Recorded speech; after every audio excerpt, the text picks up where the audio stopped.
Doctor Rajendra Prasad 3 दिसंबर 1884 28 फरवरी 1963 भारत के प्रथम राष्ट्रपति एवं महान भारतीय स्वतंत्रता सेनानी थे। वे भारतीय स्वाधीनता आंदोलन के प्रमुख नेताओं में से थे और उन्होंने भारतीय राष्ट्रीय कांग्रेस के अध्यक्ष के रूप में प्रमुख भूमिका निभाई। उन्होंने भारतीय संविधान के निर्माण में भी महत्वपूर्ण योगदान दिया था। राष्ट्रपति होने के अतिरिक्त उन्होंने भारत के पहले मंत्रिमंडल में 1946 एवं 1947 में कृषि और खाद्य मंत्री का दायित्व भी निभाया था। सम्मान से उन्हें प्रायः राजेंद्र बाबू कहकर पुकारा जाता है। राजेंद्र बाबू का जन्म 3 दिसंबर 1884 को बिहार के तत्कालीन सारण जिले अब सीवान के जीलादेही नामक गांव में हुआ था। उनके पिता महादेव सहाय संस्कृत एवं फारसी के विद्वान थे एवं उनकी माता कमलेश्वरी देवी एक धर्मपरायण महिला थी। राजेंद्र प्रसाद के पूर्वज मूल रूप से कुआं गांव अमोना उत्तर प्रदेश के निवासी थे। यह एक कायस्थ परिवार था। कुछ कायस्थ परिवार इस स्थान को छोड़कर बलिया जा बसे थे। कुछ परिवारों को बलिया भी रास नहीं आया, इसलिए वे वहां से बिहार के जिला सारण अब सीवान के एक गांव जीलादेही में जा बसे। इन परिवारों में कुछ शिक्षित लोग भी थे। इन्हीं परिवारों में राजेंद्र प्रसाद के पूर्वजों का परिवार भी था। जीलादेही के पास ही एक छोटी सी रियासत थी हथुआ। चूंकि राजेंद्र बाबू के दादा पढ़े लिखे थे, अतः उन्हें हथुआ रियासत की दीवानी मिल गई। 25-30 सालों तक वे उस रियासत के दीवान रहे। उन्होंने स्वयं भी कुछ जमीन खरीद ली थी। राजेंद्र बाबू के पिता महादेव सहाय इस जमींदारी की देखभाल करते थे। राजेंद्र बाबू के चाचा जगदेव सहाय भी घर पर ही रहकर जमींदारी का काम देखते थे। अपने 5 भाई बहनों में वे सबसे छोटे थे, इसलिए पूरे परिवार में सबके प्यारे थे। उनके चाचा की चूंकि कोई संतान नहीं थी, इसलिए वे राजेंद्र प्रसाद को अपने पुत्र की भांति ही समझते थे। दादा, पिता और चाचा के लाड प्यार में ही राजेंद्र बाबू का पालन पोषण हुआ। दादी और माँ का भी उन पर पूर्ण प्रेम बरसता था। बचपन में राजेंद्र बाबू जल्दी सो जाते थे और सुबह जल्दी उठ जाते थे। उठते ही माँ को भी जगा दिया करते और फिर उन्हें सोने ही नहीं देते थे। अतः माँ भी उन्हें प्रभाती के साथ साथ रामायण महाभारत की कहानियां और भजन कीर्तन आदि रोजाना सुनाती थी। 5 वर्ष की उम्र में ही राजेंद्र बाबू ने एक मौलवी साहब से फारसी में शिक्षा शुरू किया।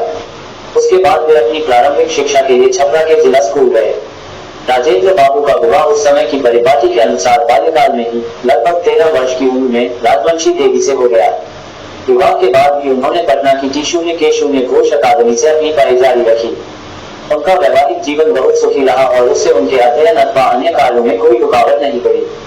लेकिन वे जल्द ही जिला स्कूल छपरा चले गए और वहीं से 18 वर्ष की उम्र में उन्होंने कोलकाता विश्वविद्यालय की प्रवेश परीक्षा दी।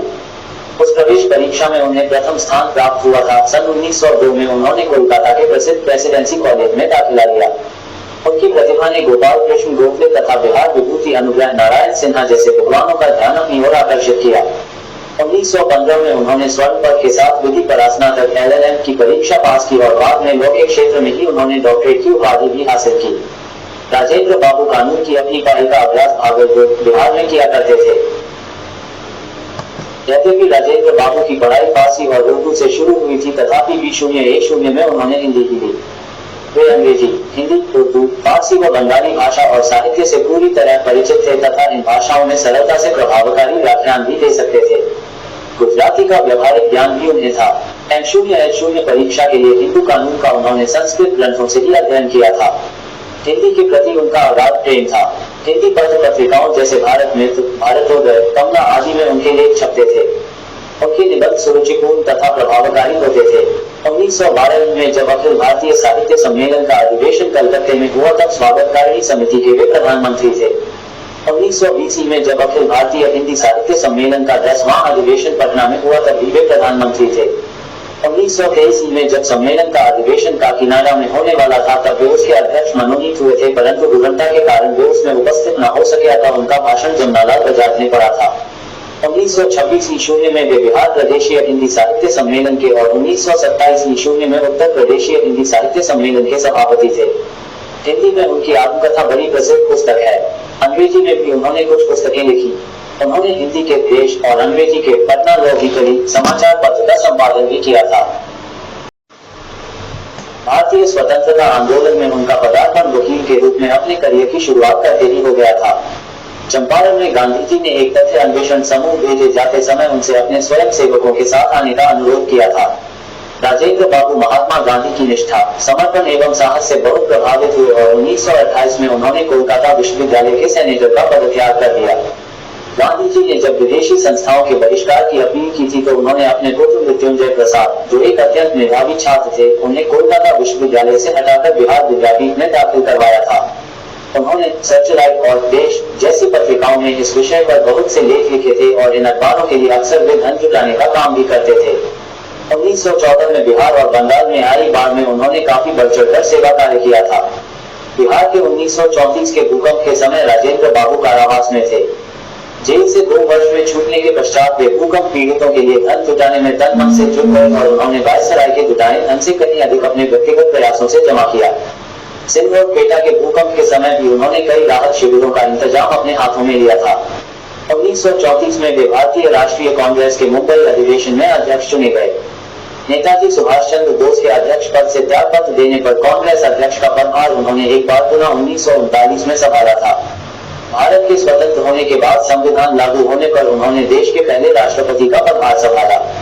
राष्ट्रपति के तौर पर उन्होंने कभी भी अपने संवैधानिक अधिकारों में प्रधानमंत्री या कांग्रेस को दखलंदाजी का मौका नहीं दिया और हमेशा स्वतंत्र रूप से कार्य करते रहे। हिंदू अधिनियम पारित करते समय उन्होंने काफी कड़ा रुख अपनाया था। राष्ट्रपति के रूप में उन्होंने कई ऐसे दृष्टांत छोड़े जो बाद में उनकी प्रवृत्तियों के लिए उदाहरण बन गए। भारतीय संविधान के लागू होने से एक दिन पहले 25 जनवरी 1950 को उनकी बहन भगवती देवी का निधन हो गया, लेकिन वे भारतीय गणराज्य की स्थापना की रस्म के बाद ही दाह संस्कार में भाग लेने गए। 12 वर्षों तक राष्ट्रपति के रूप में कार्य करने के पश्चात उन्होंने 1962 में अपने अवकाश की घोषणा की। अवकाश ले लेने के बाद ही उन्हें भारत सरकार द्वारा सर्वोच्च नागरिक सम्मान भारत रत्न से नवाजा गया। राजेंद्र बाबू की वेशभूषा बड़ी सरल थी। उनके चेहरे मोहरे को देखकर पता ही नहीं लगता था कि वे इतने प्रतिभासंपन्न और उच्च व्यक्तित्व वाले सज्जन हैं। देखने में वे सामान्य किसान जैसे लगते थे। इलाहाबाद विश्वविद्यालय द्वारा उन्हें डॉक्टर ऑफ लॉ की सम्मानित उपाधि प्रदान करते समय कहा गया था, बाबू राजेंद्र प्रसाद ने अपने जीवन में सरल बनी स्वार्थ सेवा का ज्वलंत उदाहरण प्रस्तुत किया है।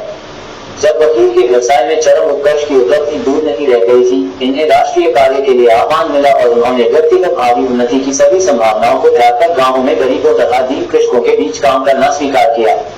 सरोजिनी नायडू ने उनके बारे में लिखा था, उनकी असाधारण प्रतिभा, उनके स्वभाव का अनोखा माधुर्य, उनके चरित्र की विशालता और अति त्याग के गुण ने शायद उन्हें हमारे सभी नेताओं से अधिक व्यापक और व्यक्तिगत रूप से प्रिय बना दिया है।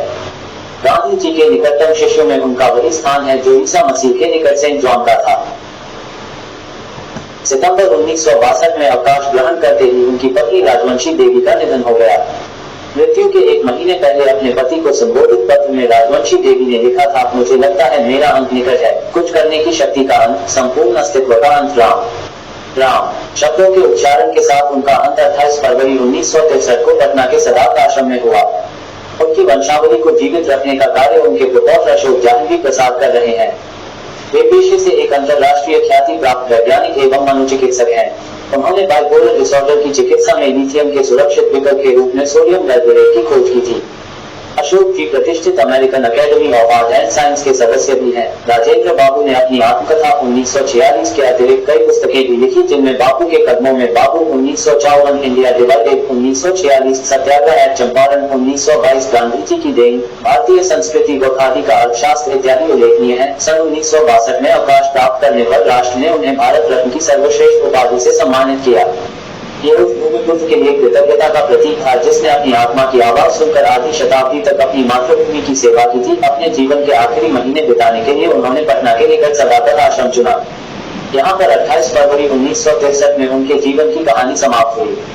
ये कहानी थी श्रेष्ठ भारतीय मूल्यों और परंपरा की चट्टान सदृश आदर्शों की। हम सभी को इन पर गर्व है और ये सदा राष्ट्र को प्रेरणा देते रहेंगे।